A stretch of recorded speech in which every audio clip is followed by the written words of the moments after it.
a lot of the week was really leading up to the Jackson Hole Symposium.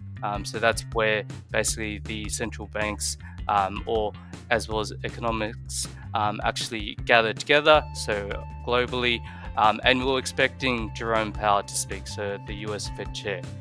So from that speech, it happened at 12 a.m. Sydney time, so definitely would have had by Saturday morning, I was pretty tired, to be honest, after seeing that speech. But really, Powell actually surprised probably most of the market. So it was actually more dovish than expected, so weaker than we expected. So it was almost contradicting what other Federal Reserve officials said during the week, that they were more standoffish and thinking about a hold.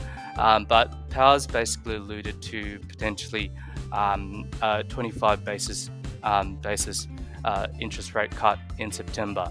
The concerns he did mention was similar to what the RBA mentioned around the concerns around economic growth and productivity.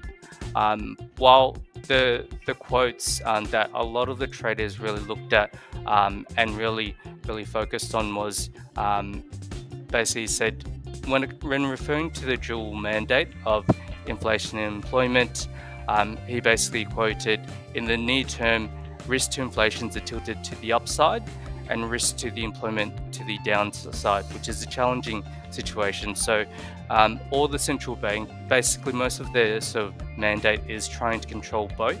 But he's basically saying that both going opposite ways of the equation.